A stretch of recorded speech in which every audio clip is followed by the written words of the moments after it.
How we doing out there, folks? It's Elijah Griffith with my special guest on the phone right now. Welcome on, Mr. Cole Chaney. Cole, how's it going today, brother? It's going very well, man. How are you doing? Buddy, I'm doing good. Staying warm. It's warming up a little bit here in the bluegrass, and you said you're home for a little bit, right? Yes, sir. That's good, man. It's always good to be home. I've been following you here lately, man, and you've been all over the place, it seems like. Yeah, I've been a little bit everywhere in the past few months, especially. Been taking it a little easier since the new year started. COVID kind of took its toll on the earliest part of the year, and I figured that would be a good time for me to kind of pump the brakes a little bit and try to take some time to keep working on this record that I'm trying to write right now. And so we've just kind of been hanging out at the house, and it hasn't been so hectic as it was last year, but it's been nice to just kind of chill out for a little bit.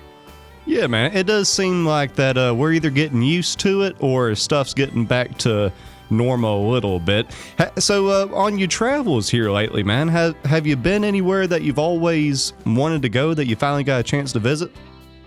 Yeah, actually, man, I just so pretty much anybody that has been following me for any amount of time knows that I'm a pretty big NASCAR fan, and I got to go down to Charlotte this past week and go hang out and play some shows with 49 Winchester. And Charlotte is kind of the hub of the country for NASCAR, so it was really cool to go down there and get to see Charlotte Motor Speedway and all the team centers like Hendricks Motorsports and all that stuff. It was really cool. Something that I've always wanted to see. Now I just need to go down there and watch a race sometime. Yeah, man, I was raised on NASCAR myself. I've always wanted a chance to go down there and visit the museum. Did you get a chance to check that out while you were down there in Charlotte? No, man, I did not have that much time on my hands, but I intend on making my way back down there sometime in the near future to go and do all that good stuff. Yeah, I think that if I'm not mistaken, the original Dale Earnhardt car is there in the museum, and man, I would dig to see that, and I know that you would too as well, man. I'm pretty jealous of that wicked awesome Dale Earnhardt shirt that I see you wearing all the time. Where'd you get that at, man? So I think you're talking about the pit jersey that I was wearing at Laurel Cove. That's actually my dad's pit jersey that he got at Bristol, and I believe it was either 97 or 99. And he had one that went with it that he had the entire crew of Earnhardt's to sign, and somehow it got lost. And I'm like, how did you lose that, man? But man. But he gave me that, and I keep it with me, and I wear it on occasion because I don't want to screw it up or anything. But yeah, I love that shirt. Man, I'm so jealous of your dad getting to see a legend like that live. You know, I mean, that's crazy to think about. Yeah, he was a huge. That's the reason I'm such a big NASCAR fan. And I think that really is the case for most NASCAR fans. You don't see necessarily that many new fans in the sport, and unfortunately, it is kind of a dying out fan base. But I think the people that do watch NASCAR were more than likely raised watching it from their parents. Yeah, but I think that it's kind of starting to get a comeback here in the South. I don't know how this movement started, the Raise Hell, Praise Dale movement that's going on right now. I don't know where that started, man, but I think that is, slowly bringing back people's momentum into getting back into NASCAR.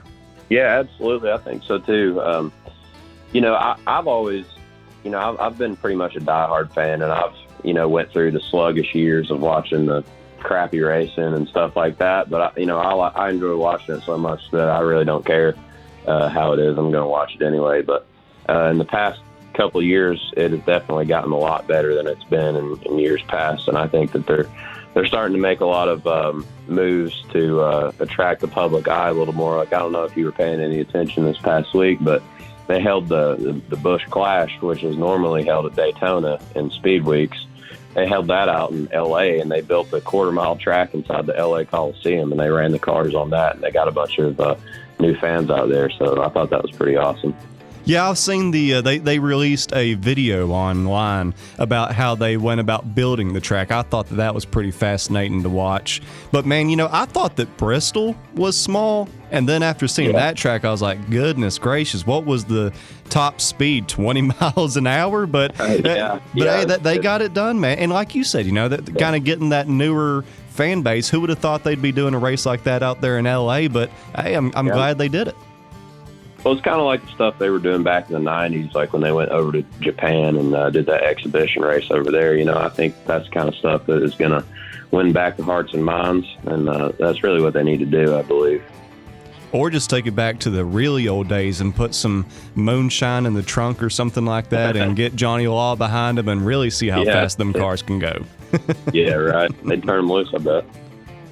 So is Dale Earnhardt your favorite driver, or do you got a favorite driver going right now? Mine's always been Mark Martin. I was always a big fan of him. Oh yeah, man. Well, it's kind of funny. My papaw Jim, he was always a big Mark Martin fan, and my dad was always a big Earnhardt fan. So that was kind of a big rift between them because you got Mark Martin, who's a squeaky clean driver, and then Dale Earnhardt, he pretty much believed that if you were in front of him, then you were in the way. So yeah. I like both those guys, and like I don't really necessarily even have a favorite driver now. I'm just kind of an enthusiast of the sport. I like to watch it. I like Kyle Busch. I like his driving style a lot. Chase Elliott, of course, and Ryan Blaney. Ryan Blaney's actually a pretty big music fan too, so I think that's pretty cool. He's had Arlo McKinley on his. He did some kind of like podcast or something with Arlo McKinley, and he's vouched for Tyler Childers a few times too, and I thought that was pretty cool, man. Oh man, I haven't seen that. I'll have to check that out. I'm a big Arlo fan too, man. He's got some great stuff. Yeah, he does. But man, speaking about music, I've been a really big fan of your latest record, Mercy. To me, dude, there's not one bad song on that album, and I'm excited to hear you're working on new stuff too. But whenever it comes to Mercy, I know that it has the title track and everything, but how did you come up with the name Mercy for that project? Like, where does all that come from? So actually the name Mercy came from the company that owned the hospital that my mom worked for, and they shut that hospital down, and that was kind of a little bit of a double meaning there, kind of like in the way of not showing any mercy or any care or whatsoever, and then at the same time just kind of straight up calling them out, and that was the meaning behind that whole thing. But yeah, I've had a lot of people tell me that they didn't think that there was a weak song on that album, and that's really, what I'm kind of working for with this next album that I'm writing and in the middle of writing, because I'm somebody that's not going to put anything out that's not better than my previous work in my mind. You know what I'm saying? Yeah. Like I'm always going to be trying to one-up myself, and I'm not going to turn anything loose until I believe that it is truly better than my previous work. So it's taken me a minute, and I'm trying real hard on it. But what stuff I do have worked out right now is some pretty good stuff, in my opinion. I appreciate that you're taking your time with it, man, because in my opinion, I think that that's why a lot of these songs that are coming out today that people call hits are only a hit for a week or two. But exactly. People aren't really taking the time. It's just this cookie cutter process of music that seems to be going on nowadays. But whenever it comes to Mercy, do you have a favorite song off that album? Like fans, they always have that one favorite tune, but is there a song on there that kind of sticks out to you that means a little bit of something? Man, I mean, they all have a meaning to me. I think it depends on the day, really, on feeling that day, because I'm somebody that's not going to write any kind of song unless I know something about it, and it means something directly to me, or somebody that I know that I'm writing, a secondhand story about, and so they all really, I'm kind of attached to all those separate stories and the meanings and underlying tones in all those songs, but I think probably the one that I hold nearest and dearest to my heart is Coal Shooter, just because it's written about my papaw Chuck and the things that he had to endure as a young man. Man, that's pretty crazy that you say that, because Coal Shooter is actually my favorite tune off the album. Yeah. That's one that I relate to a lot too, because my dad, he went through similar things that you sing about in that song. Yeah. And you know what you and other Appalachian artists are doing that have a far reach with their music, you're bringing these tales of mountain culture to folks that may not be too familiar with what you're talking about. So for folks out there that may not know what a coal shooter is, kind of explain it to them a little bit. So now, today, obviously, the safety standards are much higher than they were back then. Back then, I don't believe there was much of a safety standard. It was if you made it out with all your fingers that day, you were doing pretty good. But essentially, that job for him entailed going into these coal rooms and drilling holes all the way around the room, really deep into the walls of the mine, and dropping these sticks of dynamite down these holes and staggering the lengths of the fuses so that they could be lit one by one all the way around the room with a torch. And so you'd do that however far back in the mine you may be, and light those, and then you'd have to run all the way back out of the mine before they exploded and blew all that coal to Kingdom Come so they could come in and dig it all out. It is crazy to think that, you know, our ancestors had to live lives and do stuff like that. You know, it's amazing that we're even here today. You know what I'm saying? Well, it's the same generation.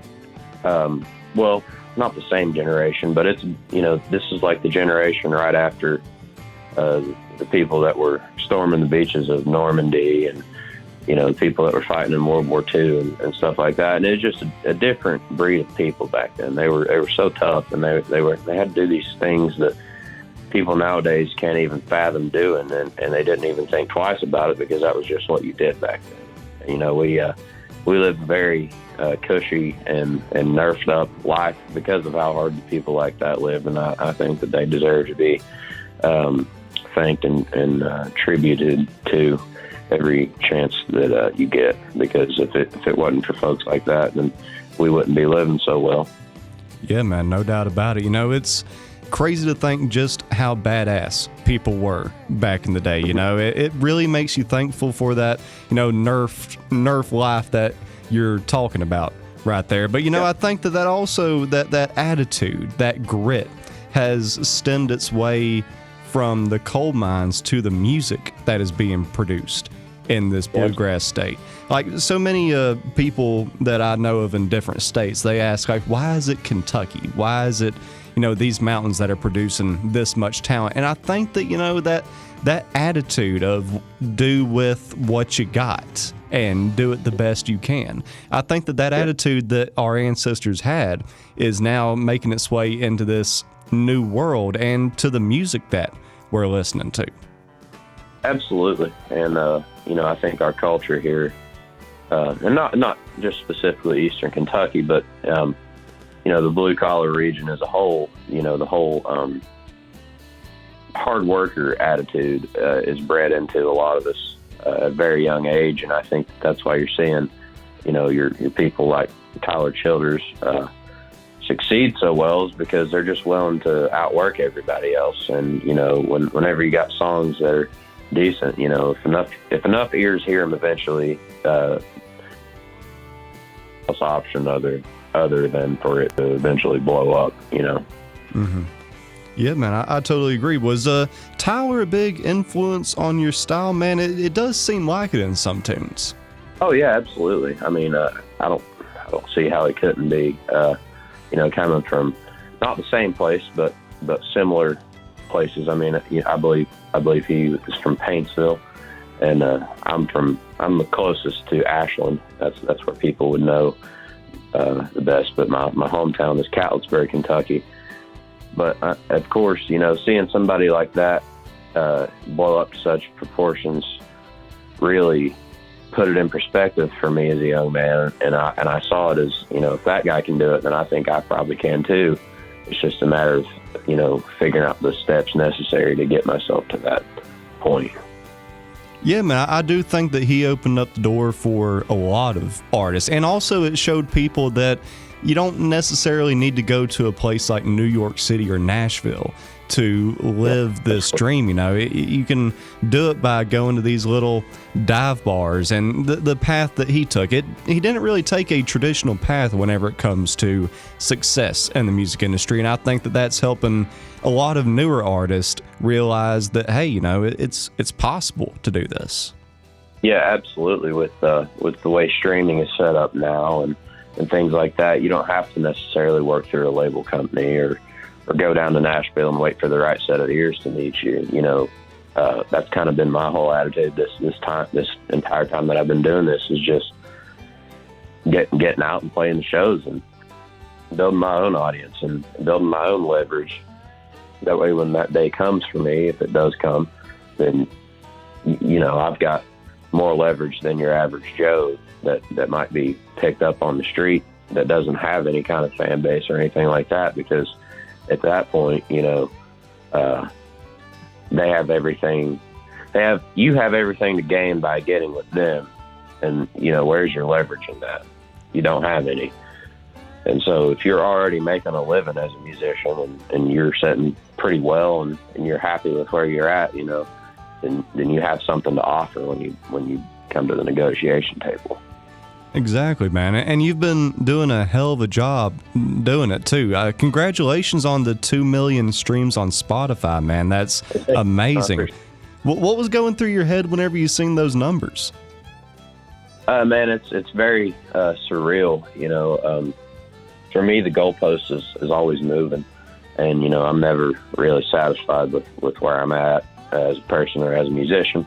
Always trying to better myself, but when you see something like that, it definitely puts it in perspective. And you know, I think back to like 2 years ago, and I'm like, dude, if you'd have told me 2 years ago even that we'd be doing this well by now, I probably wouldn't have believed you. You know, not that I didn't think that I could do it. It's just, you know, I've been very, very fortunate and very blessed, and I've, you know, had some incredible people helping me out and doing favors for me just out of pure goodness, just not because they haven't had anything to gain, just because they're good folks, you know, and I really owe it all to the people that have helped me along the way. Did you have a moment in your life when you realized, like, you know, this dream is possible? Like, did you like realize when things were starting to pick up? Was there a moment that kind of hit you? Not necessarily. I mean, yeah. When we sold the Burl out, when me and Logan Halstead played at the Burl, sorry, Logan Halstead, he gets mad when I call him Halstead, but I think it's kind of funny, so I do it.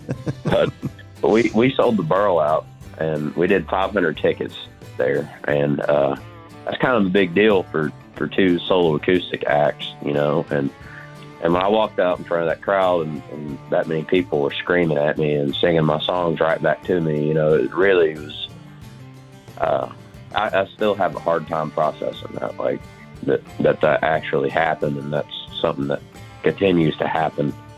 And you know, I'm just very, like I said, just very fortunate, and but I don't have any intention of stopping to smell the roses, though. You know, we're full steam ahead. It's good to hear, man. Do you got any goals for your music career, or are you just kind of enjoying the ride?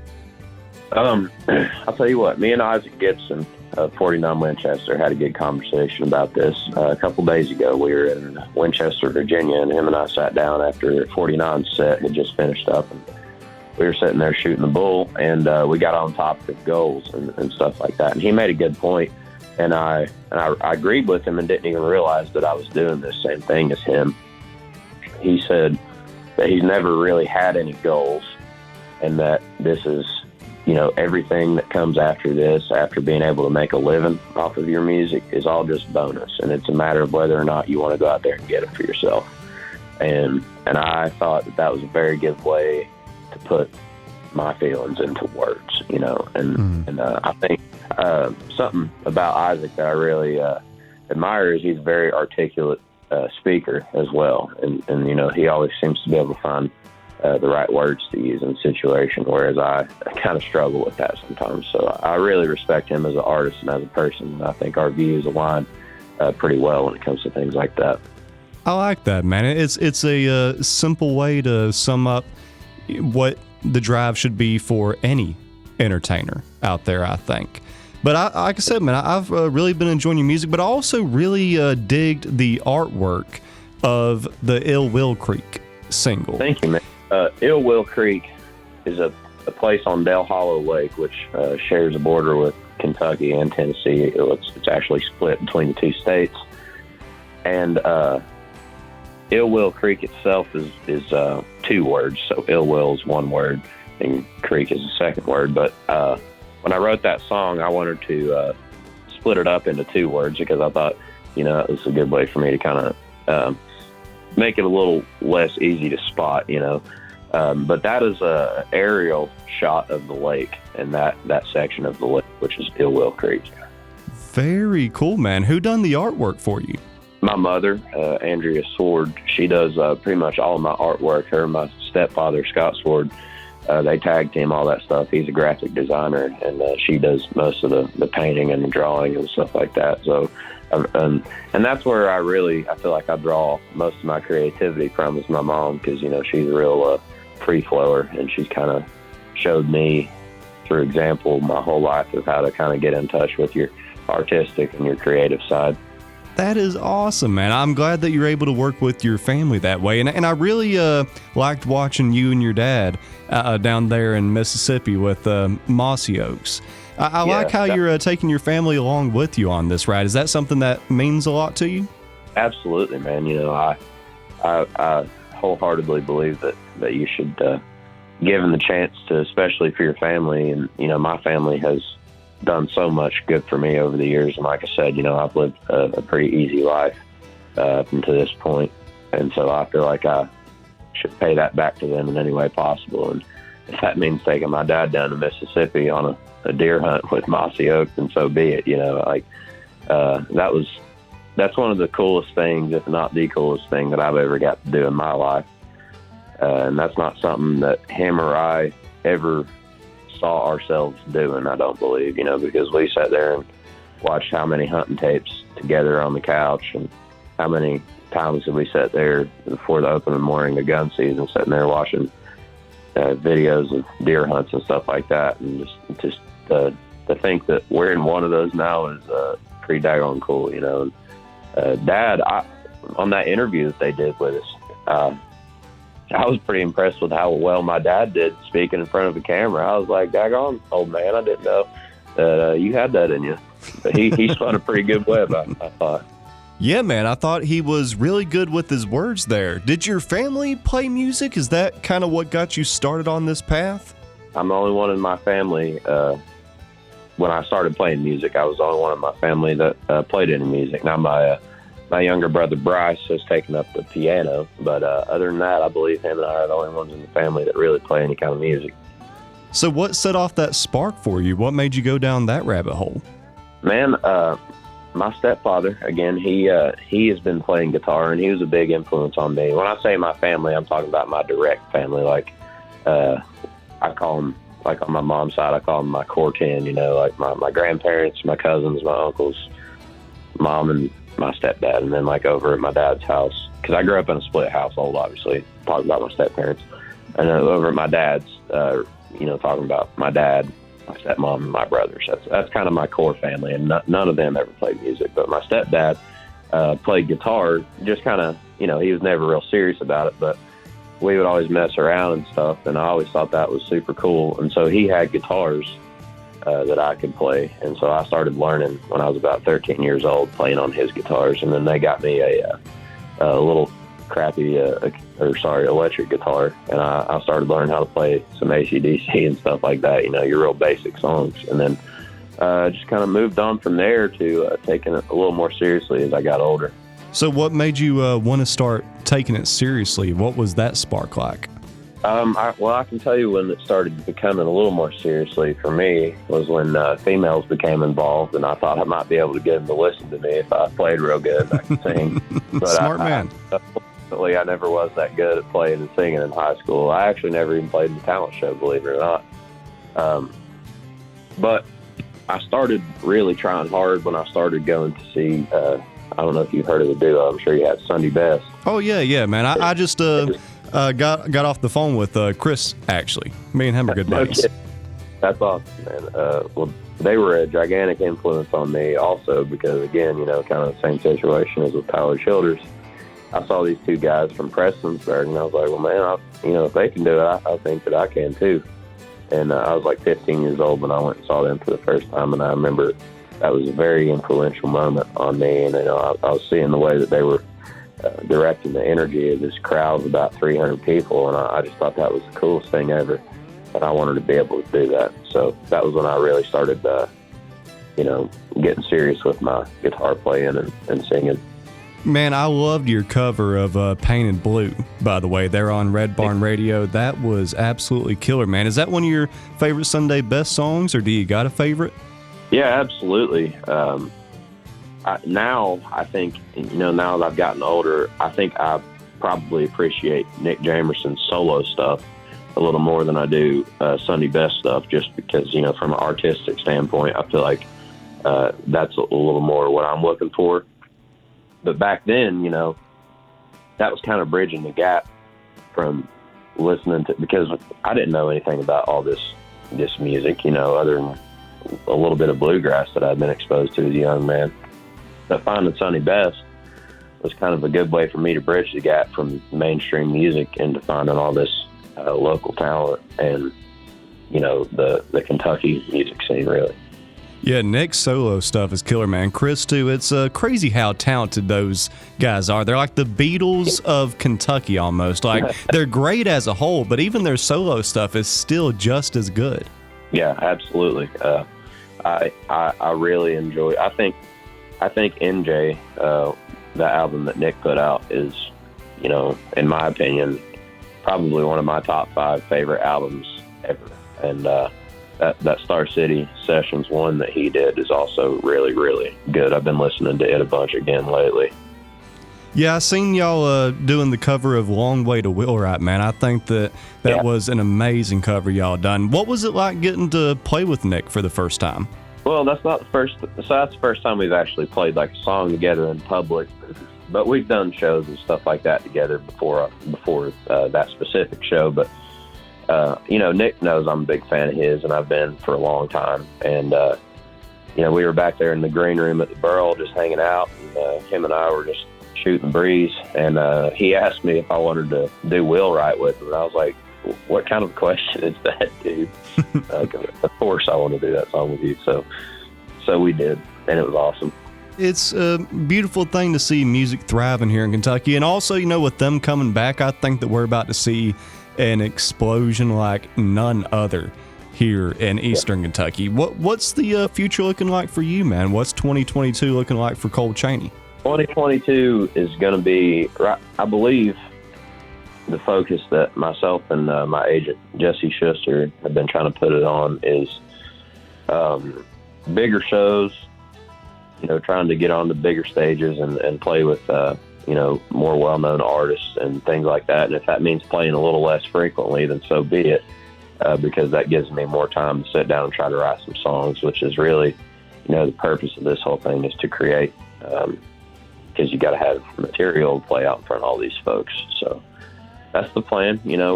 Like I said earlier, there's not really, I don't have any major goals or anything like that for this year. I'm just kind of playing it by ear and, going about everything by way of feel.